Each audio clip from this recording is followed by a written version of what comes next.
I'm Matt Bishar with REIT.com here at Georgetown University for the Real Estate Luminaries event. Joining me is one of this year's participants, Mike Kirby, Chairman and Director of Research with Green Street Advisors. Mike, thanks so much for joining us. Thank you, and it's great being here.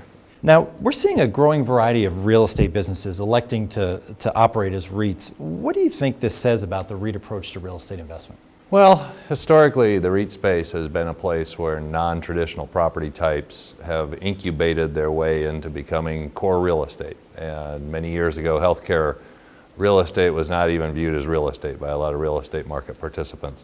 Self-storage, factory outlets, manufactured housing all fall into that same heading. That when they were first introduced to the public market, there was an outcry that, boy, is this real estate? And as it turns out, of course it was, and some of those sectors have been wildly successful.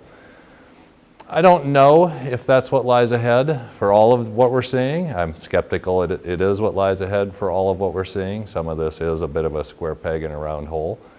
And it's not really so much that it's not real estate. I think a lot of these property types are real estate. It's more the structure of the investment. And in many cases, there's more leases rather than owned property. And so there are issues with a lot of these companies that are coming public. But I think it'll all weed itself out, and 5 years later, we may have some winners out of this crowd and some new property sectors that actually thrive, and we'll probably see the ones that didn't belong here in the first place go away. I'm not too alarmed by it. Now, another thing that we've seen a lot of news about is spinoffs. In particular, companies like Vornado, Simon. What's your take on these spinoffs, and how successful do you think they'll be? We're generally fans of the spinoffs. There is a cost, and there is a cost of being a small REIT, and G&A for a small REIT can be a daunting issue. But there's also a benefit, and the benefit of being focused. And in many cases, the assets being spun off are assets that could use some loving attention. And I think with the new management teams that are being hired to run these spin-offs, you'll see that. And I think it's something, a win-win most likely in both cases, where the parent company is now better able to focus on the primary parts of its business and not get distracted with the lower quality properties that can take a large amount of time.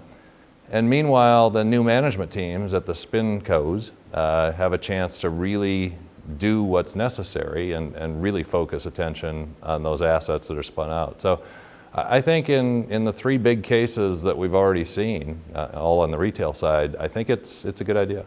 Now, you're in somewhat of a unique position, having spent many years looking at the REIT industry, kind of from that 50,000-foot view. You have a great perspective on that. What have we learned about the REIT business model? Is it a case where companies need to always strive to grow, or is it sometimes better to sort of play it safe? No, I think as an industry, we are way too focused on growth. And I think the best thing a REIT can do is offer real estate returns plus. And that doesn't necessarily entail developing. It doesn't necessarily entail getting huge through acquisitions. You can do that by merely listening to the capital allocation signals the public market sends you.